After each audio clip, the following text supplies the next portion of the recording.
Hi friends, அஸ்ஸலாமு அலைக்கும். எல்லோரும் எப்படி இருக்கீங்க? இன்றைக்கி வந்து பார்த்திங்கன்னா காயல்பட்டினத்தில் செய்யக்கூடிய மஞ்சள் சோறு தான் நான் வந்து செஞ்சுருக்கிறேன். இதுக்கு சைடிஷாக வந்து பார்த்திங்கன்னா சிக்கன் கிரேவியுமே வந்து செஞ்சுருக்கிறேன். வாங்க இது எப்படி செய்யுதுன்ட்டு வீடியோக்குள்ளே போய் பார்க்கலாம். இது வந்து பார்த்திங்கன்னா லஞ்ச் பாக்ஸ் காம்போமாக வந்து உங்கள் பசங்களுக்கு செஞ்சு கொடுக்கலாம். இதில் வந்து காரம் இதெல்லாம் எதுவுமே அதிகமாக இருக்கவே இருக்காது. அவங்களுமே வந்து விரும்பி சாப்பிடுவாங்க. இப்போ வாங்க வீடியோக்குள்ளே போகலாம்.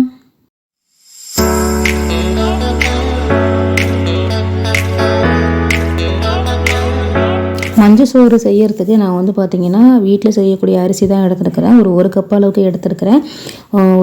ஒரு தேங்காய் வந்து பார்த்திங்கன்னா நல்லா ஃபைன் பேஸ்ட்டாக அரைச்சி எடுத்துகிட்டு 2 டைம் அளவுக்கு தண்ணி ஊற்றி நல்லா வந்து பாலாக வந்து நான் வந்து எடுத்து வச்சுக்க போகிறேன். இந்த மஞ்சள் சோறுக்கு இந்த பால் தான் வந்து கொஞ்சம் இம்பார்ட்டன்ட்னு சொல்லுவேன்.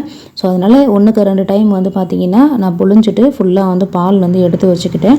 இப்போ அடுத்ததாக வந்து பார்த்திங்கன்னா ஒரு நான்ஸ்டிக் கடாயில் 1 டேபிள் ஸ்பூன் அளவுக்கு நான் வந்து சோம்புமே எடுத்துக்கிறேன். பெருஞ்சீரகம்னு சொல்லுவாங்க இல்லையா, அதை எடுத்துகிட்டு நல்லா ஃபுல்லாக ட்ரையாக ரோஸ்ட் பண்ணிவிட்டு மிக்ஸி ஜாரில் சேர்த்துட்டு இதையுமே வந்து பவுட்ராக நான் செஞ்சு வந்து எடுத்துக்க போகிறேன்.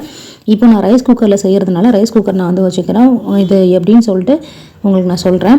ரைஸ் குக்கரில் வந்து பார்த்திங்கன்னா ஒரு 3 டேபிள் ஸ்பூன் அளவுக்கு நெய் சேர்த்துக்கிறேன். சேர்த்துட்டு 2 டேபிள் ஸ்பூன் அளவுக்கு கடலெண்ணெய் சேர்த்துக்கிறேன். சேர்த்துட்டு இதில் வந்து பார்த்திங்கன்னா 2 துண்டு பட்டை, 2 துண்டு கிராம்பு, 2 துண்டு ஏலக்காய், ரம்பல் வந்து பார்த்திங்கன்னா ஒரு 4 பீஸ் அளவுக்கு சேர்த்துக்கிட்டேன். கொஞ்சமாக வந்து கருவேப்பிலையுமே வந்து சேர்த்துக்கிட்டேன். இதுக்கு ஸ்பைசஸ்ன்னு பார்த்தா இவ்வளவு தான். இது வந்து ஃபுல்லாக வந்து அந்த கீ அதிலே வந்து நல்லா மிக்ஸ் பண்ணி விட்டுட்டு ஒரு 2 பலாரி சைஸ் வெங்காயம் வந்து பார்த்திங்கன்னா நான் வந்து கட் பண்ணி வச்சுருந்தேன். அதையுமே சேர்த்துக்கிறேன். இதுக்கு வந்து சின்ன வெங்காயம் தான் யூஸ் பண்ணுவாங்க. எனக்கு சின்ன வெங்காயம் இல்லைன்னா பலாரி சைஸ் வெங்காயம் யூஸ் பண்ணிக்கிட்டேன். 2 டேபிள் ஸ்பூன் அளவுக்கு உப்புமே நான் வந்து எனக்கு தேவையான அளவுக்கு நான் யூஸ் பண்ணிவிட்டு இது வந்து ஃபுல்லாக வந்து மிக்ஸ் பண்ணிவிட்டேன். வெங்காயம் இந்த அளவுக்கு வதங்கினதுக்கப்புறம் நான் 1 கப்பு ரைஸுக்கு 3 கப்பு அளவுக்கு பால் சேர்க்கணும். அதனால் நான் வந்து பார்த்திங்கன்னா ஒரு 3.5 கப்பு அளவுக்கு எனக்கு பால் வந்துச்சு. அதனால் அந்த 3.5 கப்பு பாலையுமே இதில் சேர்த்துட்டு 1/4 டேபிள் ஸ்பூன் அளவுக்கு மஞ்சள் தூளும் நம்ம சோம்பு வந்து பொடி பண்ணி வச்சுருந்தோம் இல்லையா மிக்ஸி ஜாரில், அதை அப்படியே வந்து சேர்த்துட்டேன். இப்போ கொஞ்சம் ஹை ஃப்ளேமில் வச்சு நல்லா இந்த பால் வந்து கொதிக்க வச்சுக்கணும். இப்போ வந்து பார்த்திங்கன்னா கொதி வர ஆரம்பிச்சிருச்சு. நீங்கள் பக்கத்துலேயே இருந்து பார்த்தா தான் உங்களுக்கு வந்து பொங்கி ஊற்றாமல் இருக்கும். இப்போ வந்து பார்க்கும்போது நல்லாவே பொங்கி வர ஆரம்பிச்சிருச்சு. இதை வந்து கொஞ்சம் ஓரளவுக்கு வந்து நல்லா மிக்ஸ் பண்ணிவிட்டு இதில் வந்து அரிசி வந்து நான் கழுவி வச்சுருந்தேன். அந்த அரிசி எல்லாத்தையுமே வந்து நான் வந்து சேர்த்துக்கிறேன். இதுக்கு வந்து பார்த்திங்கன்னா சீரக சம்பா ரைஸு, வீட்டில் சாப்பாடு அரிசி இந்த மாதிரி கூட வந்து செய்யலாம். பாஸ்மதி அரிசி செஞ்சால் நல்லா இருக்காது. இப்போ கொதி வந்துடுச்சு. இப்போ இது அப்படியே வந்து ஒரு தடவை நல்லா கிளறி விட்டுட்டு இதை நான் வந்து ஒரு 10 நிமிஷம் அளவுக்கு லோ ஃப்ளேம்லேயே வச்சுக்கிறேன். இப்போ நல்லா வந்து கொதிக்க ஆரம்பிச்சிருச்சு. இதை நான் வந்து ரைஸ் குக்கரில் வைக்க போகிறேன். நீங்கள் நார்மலாக வந்து தம்மில் போட்டு செய்ய போகிறீங்க அப்படின்னா ஹை ஃப்ளேம்லேயே ஒரு 10 நிமிஷம் அளவுக்கு கொதிக்க வச்சுட்டு சாப்பாடும் அரிசியும் நல்லா வந்து பார்த்திங்கன்னா ஒன்றும் கலந்தா போல் வரும். நான் ரைஸ் குக்கரில் வச்சு செஞ்சதுனால உங்களுக்கு சொல்கிறேன்.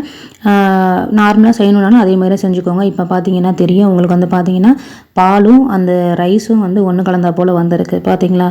இந்த மாதிரி திருப்பி போட்டுட்டு நீங்கள் ஒரு 10 நிமிஷம் அளவுக்கு மூடி போட்டு அப்படியே வச்சிட்டிங்க அப்படின்னா உங்களுக்கு சாப்பாடு நல்லாவே வந்து சூப்பராக வெந்து வந்துடும்.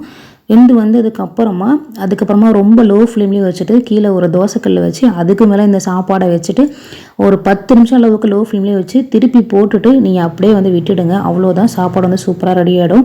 எனக்கு ரைஸ் குக்கரில் வச்சது வந்து பார்த்திங்கன்னா அதுவே தானாக எல்லாமே ஆகிறதுனால நான் வெறும் திருப்பி போடுறது மட்டும்தான் வந்து வச்சுக்கிட்டேன். இப்போ வந்து பார்த்திங்கன்னா நல்லா சூடு பறக்க நான் வந்து ஃபுல்லாகவே திருப்பி போட்டுக்கிட்டேன். இப்போ மஞ்சள் சோறுமே வந்து சூப்பராக ரெடி ஆகிடுச்சு. அவ்வளோதான். எனக்கு வந்து ரைஸ் குக்கரில் செய்கிறதுனால சூப்பராகவே வந்து சிம்பிளாக ரெடி ஆகிடுது. நீங்கள் வந்து இந்த மாதிரி ரைஸ் குக்கர் இருந்தாலும் ரைஸ் குக்கர்லேயுமே வந்து பண்ணிக்கோங்க. அப்படி இல்லைன்னா தம்மில் போட்டுமே வந்து செஞ்சுக்கோங்க. நான் 1க்கு 2 தடவை வந்து பார்த்திங்கன்னா 10 நிமிஷத்துக்கு ஒரு தடவை கிளறி விட்டுக்கிட்டே இருந்தேன். சரி சாப்பாடு எப்படி இருக்குன்னு தெரியலையே அப்படின்ட்டு. எனக்கு சாப்பாடுமே சூப்பராக ரெடியாகி வந்துடுச்சு. மதியானத்துக்கு லஞ்சுக்கு வந்து பார்த்திங்கன்னா முட்டை கிரேவியுமே வந்து பண்ணியிருந்தேன் அண்ட் சிக்கன் கிரேவியுமே வந்து பண்ணியிருந்தேன். அதை வச்சு தான் மதியானத்துக்கு வந்து நாங்கள் சாப்பிட்டுட்டோம். சாப்பாடு எல்லாத்தையுமே வந்து நல்லா உடச்சி விட்டுட்டு ஆஃபிக்கு வந்து ரொம்ப பிடிச்சிருந்துச்சு. இதில் வந்து காரம் அதெல்லாம் எதுவுமே கிடையாது. டேஸ்ட்டுமே வந்து பார்த்திங்கன்னா சூப்பராக இருக்கும். தேங்காய் பால் சேர்த்துருக்கனால நல்லா வாசனையுமே வந்து இருந்துச்சு. லஞ்ச் பாக்ஸ் ரெசிபிக்குமே வந்து இதை நீங்கள் வந்து செஞ்சு கொடுத்துக்கலாம். உங்கள் பசங்களாம் விரும்பி சாப்பிடுவாங்க.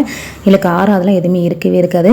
மறக்காமல் சப்ஸ்கிரைப் பண்ணுங்க. நீங்கள் பண்ணுற சப்ஸ்கிரைப் தான் எனக்கு ஒரு மோட்டிவேட்டடாக இருக்கும். இந்த வீடியோ பிடிச்சிருந்தா மறக்காமல் ஃப்ரெண்ட்ஸ் அண்ட் ஃபேமிலிக்கும் ஷேர் பண்ணுங்கள். தேங்க்ஸ் ஃபார் வாட்சிங். இனி ஒரு நல்ல வீடியோவில் மீட் பண்ணுறேன்.